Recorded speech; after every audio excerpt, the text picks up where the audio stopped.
আওয়ামী লীগ যদি মাঠে থাকতো, আওয়ামী লীগ যদি নির্বাচন করত, এই জামাতিদের প্রত্যেকের জামানত বাজেয়াপ্ত হতো। ধর্ম ব্যবসায়ী, যুদ্ধাপরাধী জামাতে ইসলাম, মা বোনদের সম্ভ্রম হানিকারী জামাতে ইসলাম, মিথ্যাবাদী জামাতে ইসলাম, বোতলবন্দি জামাতে ইসলাম এই নির্বাচনে হাজার কোটি টাকা খরচ করেও তাদের অবস্থা দেখেন কি শোচনীয়। শুধু কি হাজার কোটি টাকা, তারা আগের রাত থেকেই সিল মারা শুরু করেছে, এমনকি পোস্টাল ব্যালটের মাধ্যমে যে ভোট দিয়েছে সেই ভোটেও দারুণ কারচুপি করেছে। আর সরকারের একটি অংশ চেয়েছে জামাত অনেকগুলো আসন পাক, এর মধ্যে জামাত মাত্র ৭৭টি আসন পেয়েছে। আর এইসব আসন পেয়েছে মানুষকে বিভ্রান্ত করে, বেহেশতের টিকিট বিক্রি করে।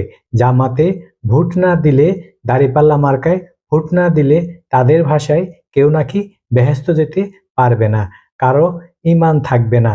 এইসব বলার পরেও এবং কারচুপি করার পরেও, হাজার হাজার কোটি টাকা খরচ করার পরেও তারা মাত্র সরকারের দয়ায় ৭৭টি আসন পেয়েছে। অন্যদিকে এই ভিডিওটি করা পর্যন্ত সর্বশেষ তথ্য অনুযায়ী বিএনপি পেয়েছে ২১২টি আসন। আওয়ামী লীগ যদি মাঠে থাকতো, আওয়ামী লীগ যদি নির্বাচন করত, এই জামাতিদের প্রত্যেকের জামানত বাজেয়াপ্ত হতো, কারণ এরা সবগুলো ভণ্ড মিথ্যাবাদী। এদের শরীরের শিরায় শিরায় রক্তের প্রবাহে মিথ্যা মিথ্যা মিথ্যা আর মিথ্যা। এইসব যুদ্ধাপরাধীদের এ কারণেই সাবেক প্রধানমন্ত্রী শেখ হাসিনা বোতলবন্দি করে রেখেছিলেন। যে দল বাংলাদেশটাকেই চায়নি, সে দলে বাংলাদেশে রাজনীতি করার কি কোনো নৈতিক অধিকার আছে? নাই।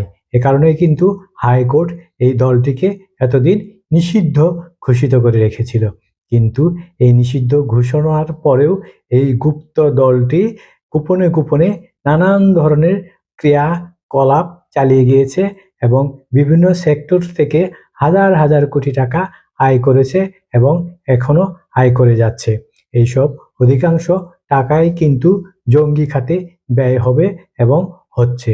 সুতরাং আসন্ন সরকারকে এ বিষয়ে অবশ্যই সতর্ক থাকতে হবে, তারা যেন এভাবে হাজার হাজার কোটি টাকা আয় করতে না পারে এবং নির্বাচনের সময় ব্যয় করতে না পারে, জঙ্গিদের মদদ দেওয়ার জন্য ব্যয় না করতে পারে।